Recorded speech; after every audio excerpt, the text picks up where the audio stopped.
मंजू नाम की एक लड़की को साफ सुथरी बातें करने की आदत होती है। जो उसको अच्छा लगता है उसको अच्छा बोलती है। जब उसको कोई खराब लगता था तो उसको खराब बोल दिया करती थी।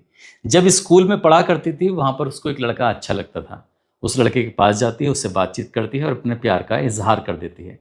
लड़का भी उसके प्यार को स्वीकार कर लेता है। वक्त का पहिया आगे बढ़ जाता है और वो इतने नज़दीक आते हैं जैसे कि पति और पत्नी रहते हैं। जब उनका मौका होता था आपस में बातचीत करते थे, मुलाकातें करते थे और उन दोनों के बीच में अवैध संबंध भी स्थापित हो जाते हैं। वक्त का पहिया आगे बढ़ जाता है। उस लड़की के परिवार वालों ने एक लड़का ढूंढा, यानी कि शादी की बात तय हो जाती है। लड़की अपने प्रेमी के पास जाती है और प्रेमी से जाकर कहती है कि परिवार ने एक लड़का ढूंढ लिया है, वो मेरी शादी कर रहे हैं। इसलिए अगर अब से तुम इस रिश्ते को ख़त्म मानना चाहते हो तो ख़त्म, और इस रिश्ते को आगे बढ़ाना चाहते हो तो ये रिश्ता आगे भी चलता रहेगा। लड़का जब ये बात सुनता है तो उससे बड़ा आश्चर्य होता है। लड़का पूछता है कि आखिरकार आगे कैसे चलेगा। उसने कहा कि शादी के बाद भी हम दोनों ऐसे ही मुलाकात करेंगे जैसे हम शादी से पहले मुलाकात कर रहे हैं। लड़के को ये ऑफर बहुत ज़्यादा पसंद आ जाता है। इसके बाद लड़की अपनी दुनिया में चली जाती है, इनकी शादी हो जाती है। लड़के की भी अपनी शादी हो जाती है और दोनों ही अपनी अपनी दुनिया में खुश थे। लेकिन जब भी उन्हें मौका मिला करता था तब एक दूसरे से बातचीत करते थे, मुलाकात करते थे और जो उन्हें एक दूसरे के साथ करना होता था वो भी कर लिया करते थे। और भी वक्त आगे बढ़ जाता है। इस लड़की को अपने पति से कुछ नाराज़गी हो जाती है, यानी कि पति को छोड़ देती है। उसके बाद एक और व्यक्ति इसको पसंद आ जाता है, उससे शादी की बात करती है और शादी भी कर लेती है। उसकी ज़िंदगी में भी ठीक ठाक रह रही थी, खुश रह रही थी। लेकिन उसका जो दूसरा पति होता है कहती है मैं तुम्हें पसंद नहीं करती, मैं तुमसे दूर जाना चाहती हूँ, इसलिए तुम मेरी ज़िंदगी में वापस आने की कोशिश मत करना। इसने अपना दूसरा पति भी छोड़ दिया और दूसरा पति छोड़ने के बाद उसने फिर एक और उसका दोस्त बन जाता है और उसके दोस्त के साथ भी वैसे ही रिश्ते में आ जाती है जैसे पति के साथ रिश्ते में थी। लेकिन वो जो लड़की होती है उसको साफ सुथरी बातें करने की आदत थी और यही साफ सुथरी बातें करना उसके कत्ल का कारण बन जाएगा।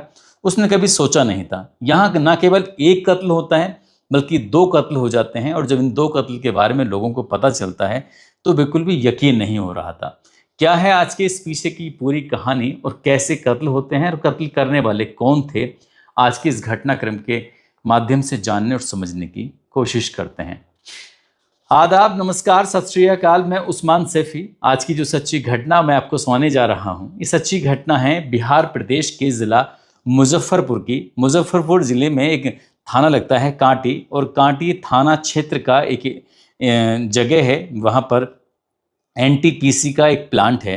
उस प्लांट के जो पीछे बैक साइड का जो एरिया होता है वहाँ से बहुत ज़्यादा दुर्गंध आ रही थी। ये तारीख होती है 26 जुलाई 2026 की। सुबह से ही जब राहगीर गुजर रहे हैं या फिर इस कम जो प्लांट में काम करने वाले कर्मचारी हैं या अधिकारी हैं, वहाँ तक इसकी दुर्गंध आ रही थी। लोगों का रुकना भी वहाँ पर बहुत मुश्किल हो रहा था।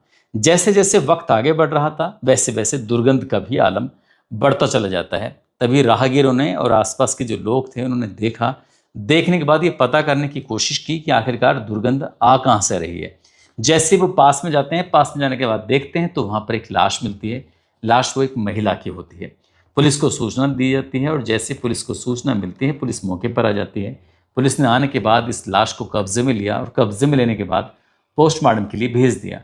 लेकिन ये पता करना बहुत मुश्किल काम हो रहा था कि आखिरकार ये लाश किसकी है, क्योंकि चेहरा था वो पूरी तरह से झुलस चुका था। उसके चेहरे को पहचान करना बहुत मुश्किल काम हो रहा था।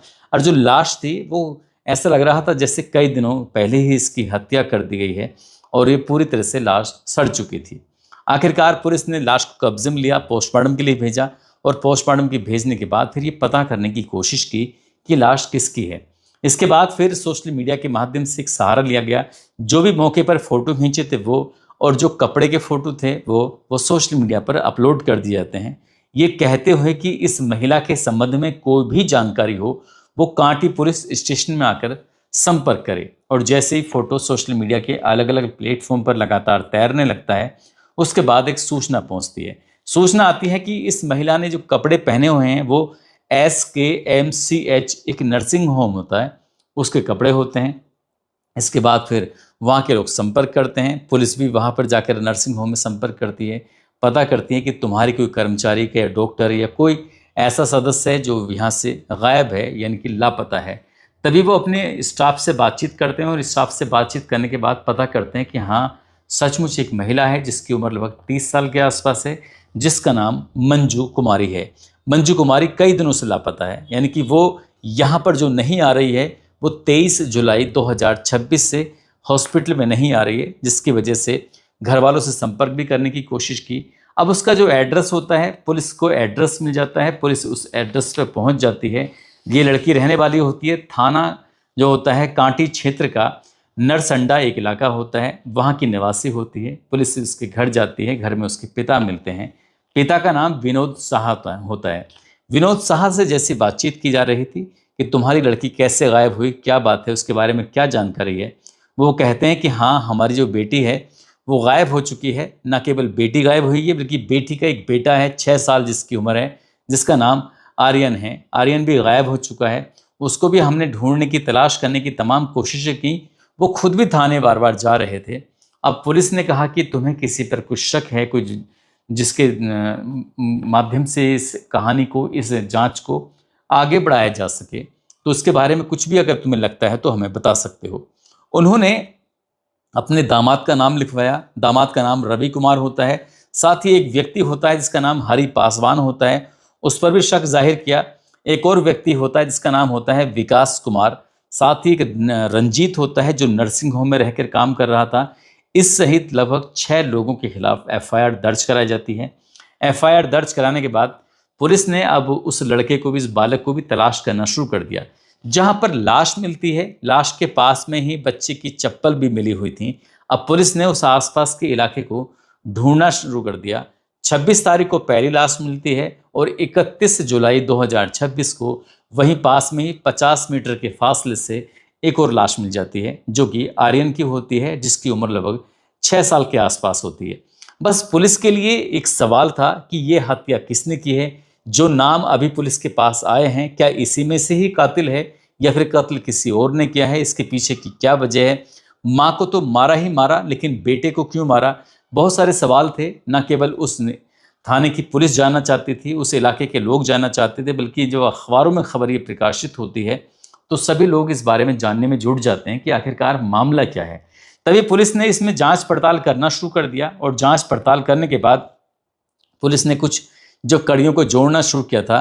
इसमें जो नामजद व्यक्ति होता है जिसका नाम होता है हरि पासवान, पुलिस हरि पासवान के पास पहुंचती है और हरि पासवान से जब बातचीत करती है तो उसके इन्वॉल्वमेंट इतना था कि जो कातिल होता है, कातिल को उसने अपने पास छिपा लिया था। कातिल कोई और नहीं होता बल्कि हरि पासवान का बेटा होता है, जिसका नाम विकास कुमार होता है। विकास कुमार जो कि इस एफआईआर में नामजद एक व्यक्ति होता है। आखिरकार पुलिस उसके पास तक पहुंच जाती है और 1 अगस्त 2026 को आखिरकार विकास कुमार को पुलिस हिरासत में लेती है और हिरासत में लेने के बाद उससे पूछताछ करना शुरू कर देती है। उससे पूछा जाता है कि तुमने कत्ल क्यों किया। सबसे पहला सवाल पुलिस का यही था, लेकिन उसका जवाब यही था कि साहब मैंने तो कोई कत्ल नहीं किया है, आप तो मुझे खामखा बीच में फंसाने की कोशिश कर रहे हैं। यदि उस लड़की के पिता ने उसका नाम लिखवा भी दिया है तो उसका कोई रोल नहीं है, लेकिन पुलिस का अपना तरीका होता है बातचीत करने का। पुलिस ने जब यहाँ सख्ती से बातचीत करने की कोशिश की है, उससे पूछताछ करने की कोशिश की है, तो वो पुलिस के सवालों के सामने ज़्यादा देर टिक नहीं पाता और जो सच होता है उस सच को वो थोड़ी देर में उगलना शुरू कर देता है। वो कहता है कि साहब मैं और मंजू एक दूसरे को कॉलेज टाइम से जानते थे, उसे प्यार हो गया था, मुझे भी उससे प्यार हो गया था। जब हम आपस में मिलते थे, बातचीत करते थे, मुलाकातें करते थे, एक दूसरे के बीच में अवैध संबंध भी स्थापित हो जाते हैं। यानी कि जब मन करता था तब मुलाकात किया करते थे। इसी बीच में उस लड़की की शादी तय हो जाती है। जब शादी तय हो जाती है तो वो खुद कहती है कि इस रिश्ते को ख़त्म करना चाहते हो या इस रिश्ते को आगे बढ़ाना चाहते हो। जब बात आगे रिश्ते बढ़ाने की आती है तो उस लड़के के सामने खुला ऑफर था, उससे बिल्कुल भी इस बात से ऐतराज़ नहीं था। उस लड़की की शादी हो जाती है और शादी होने के बावजूद भी वो अपने प्रेमी से जब मौका मिलता था, यानी कि विकास कुमार से, तब उससे मुलाकात कर लिया करती थी, उससे बातचीत कर लिया करती थी और ऐसे ही वक्त का पहिया आगे बढ़ जाता है। इस महिला को 2 बच्चे यानी कि 2 बेटे पैदा हो जाते हैं। उस पति के साथ लगभग 5 साल तक ये रहती है और 5 साल रहने के बाद आखिरकार उस पति से जब उसका मन भर जाता है तो उसे भी छोड़ देती है। उससे साफ साफ कहती है कि मैं तुम्हें बिल्कुल नापसंद करने लगी हूँ, मैं तुम्हारे साथ नहीं रहना चाहती, क्योंकि इस महिला को साफ साफ बातचीत करने की आदत जो होती है। हालांकि जैसे इसके पति ने सुना, पति को इस बात से कोई ऐतराज़ नहीं होता है, कोई दिक्कत परेशानी नहीं होती है, इसके कुछ दिन के बाद फिर इस महिला को एक और व्यक्ति से प्यार होता है जिसका नाम रवि कुमार होता है। रवि कुमार से प्यार का इजहार करती है, इजहार करने के बाद शादी कर लेती है, जबकि इसने पहले पति से कोई तलाक नहीं लिया था। और जो इसका प्रेमी था, प्रेमी से मिलना जुलना बातचीत करना ये इसके लिए एक आदत बन जाती है। जनवरी 2026 जब आता है तो ये अपने दूसरे पति से भी दूरियां बना लेती है। उस पति से साफ साफ कह देती है कि तुम अपने रास्ते, मैं अपने रास्ते। अब जो बच्चे होते हैं उनमें से 2 बच्चों को तो इसने छोड़ दिया अपने परिवार के पास, जिनकी माता और पिता के पास, और एक जो बेटा होता है इसका, जिसका उम्र लगभग 6 साल के आसपास होती है, उसे ये अपने साथ रखती थी। साथ ही ये एक नर्सिंग होम होता है, उस नर्सिंग होम में ये नौकरी ढूंढ लेती है, नौकरी तलाश कर लेती है, वहीं पर नौकरी करना होता है। और जो अपने किराए पर इसने घर लिया था उस घर में इसका रहना सहना शुरू हो जाता है। अब जो प्रेमी है, जो प्रेमी पहले से शादीशुदा है, उस प्रेमी का इस घर में आना जाना ये सब चलता रहता था। कोई दिक्कत नहीं थी, कोई परेशानी नहीं थी, सब कुछ ठीक ठाक चल रहा था। ये तारीख आती है 22 जुलाई 2026। वो लड़की किसी से बातचीत कर रही थी, और जब बातचीत कर रही थी, जो उसका प्रेमी होता है इनकी कॉलेज टाइम का, जो अक्सर उससे बातचीत करता था, मुलाकात करता था, उससे लिव इन रिलेशनशिप में रहना शुरू कर देता है। तभी वो मंजू से पूछता है, मंजू आज तुम किसी से बहुत सारी बातें कर रही हो, क्या बात है, किससे बातचीत कर रही हो? मंजू कहती है कि एक लड़का मेरी ज़िंदगी में आया है, उससे मेरी बहुत अच्छी दोस्ती हो गई है। तभी उसका प्रेमी पूछता है कि क्या तुम्हारे आपस में एक दूसरे के साथ प्रेम संबंधों के साथ साथ अवैध संबंध भी हो गए हैं?